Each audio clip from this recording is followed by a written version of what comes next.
Hey you all, Carpetbagger here, coming to you live from the north, or specifically Silver Spring, Maryland. I'm at the National Museum of Health and Medicine. Now that may sound just a little bit boring, but I assure you it is not. This is the real deal.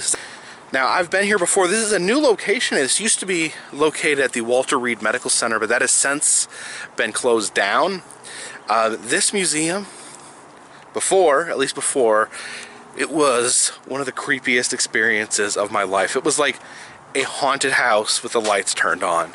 We'll see how much of that has been retained at this wonderful new location here. Follow me.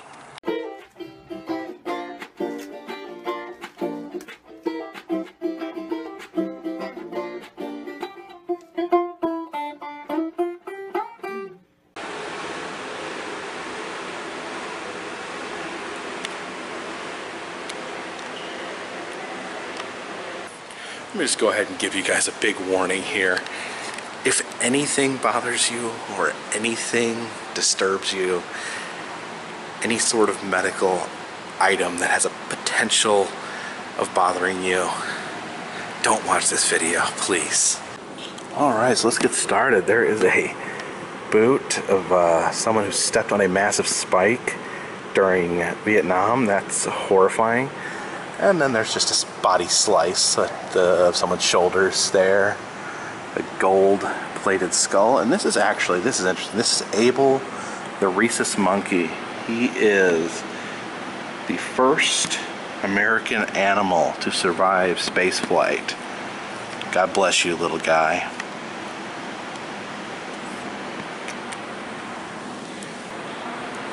That's actually a Civil War bone that was blasted apart, where it had been sealed back together through like staples and chewing gum. There's a sea elephant lung with some sort of disease. Is a sea elephant? Is that? Are they talking about manatees? There's no one working today, but look at this lab here where they're doing horrifying experiments. Ah!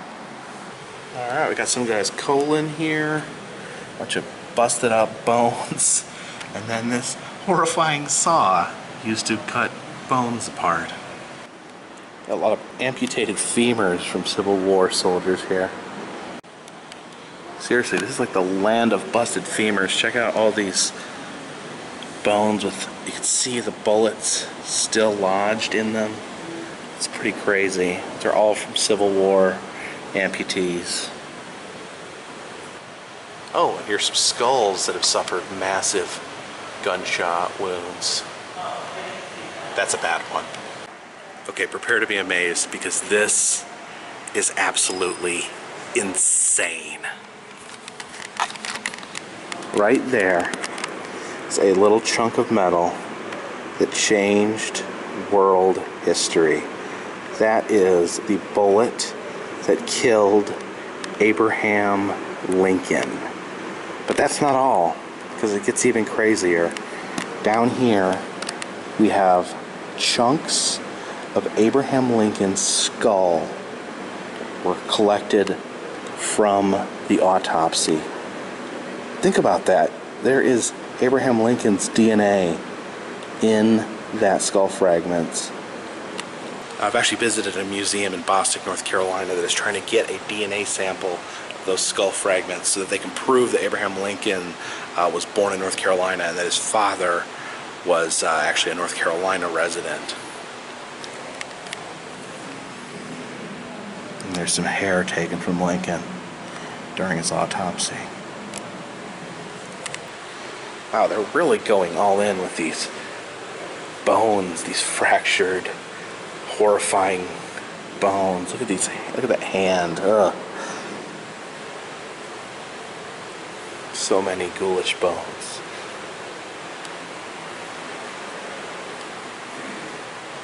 Seriously, if you really love bones that have been shot with guns, this is the best museum you could ever come to.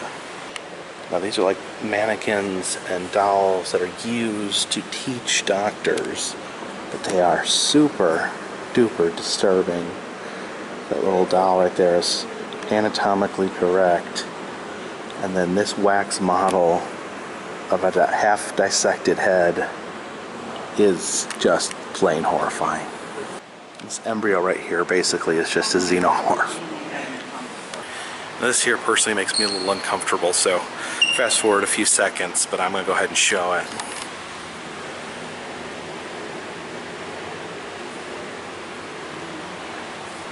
Here's a bunch of horrifying slices of organs. There's just like a plasticized heart that's been sliced in half. And this right here, that is a hairball that was found in a girl's stomach. You can see it actually took the shape of her stomach. It's pretty gross. There's a preserved foot with smallpox. That's disgusting. There's a foot with leprosy right there, and that is an elephantitis scrotum. This place, I tell you. This is a horrifying elephantitis leg just lopped off and stuck in a jar, sitting in this fine establishment of learning. Oh my gosh, that's gross. Now this is one of the saddest things I've ever heard. This man right here, Peter Cluley, this is his skeleton, and when he was 20 years old, he was diagnosed with an unknown disease where his bones began to fuse. You can actually see like his elbow there. There's like no joint, it's just a solid piece. His bones began to fuse together when he was 22 years old. So in order to care for him, they just locked him into a sitting position and put him in a chair where he lived, unable to move, but unable to die for almost 30 years.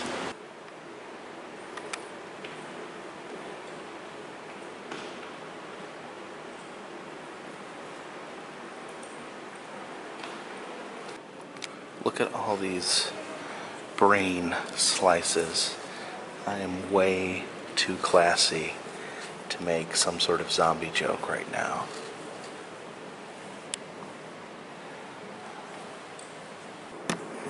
Plasticized head cut in half. That's just a straight up slice of a head right there. That is a preserved human neck and head.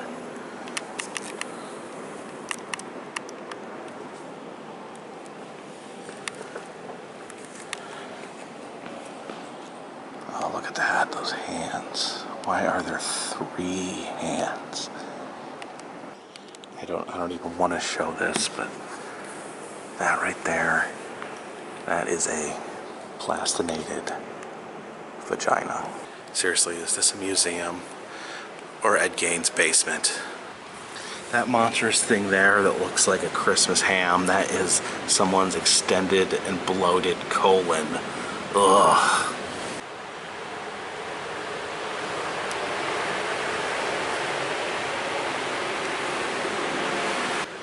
There's some prostheses. If I ever get my arm chopped off, I want to have a claw like that. Look at that cool robo hand there. And these are model casts of like war injuries that have been replaced with primitive plastic surgery.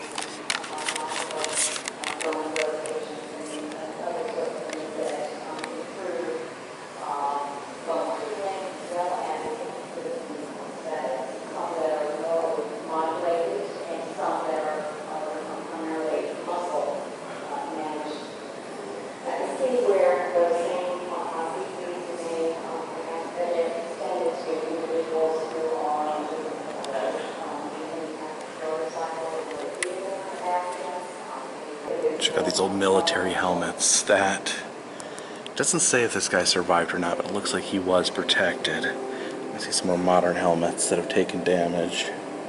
Man, that would be scary.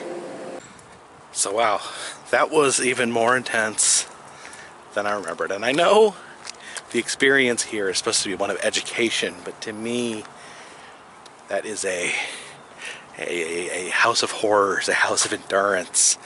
That elicits reactions in me that I can't explain. So, if you have the stomach, come out here, because this is the most intense museum I've ever been in. So anyway, I appreciate you guys watching. If you liked these videos, you can see where else I've been. I put an interactive map down below in the description where you can watch old videos and suggest other places that you think I should visit. And I also sell t-shirts down below and have a Patreon account. So appreciate you guys watching.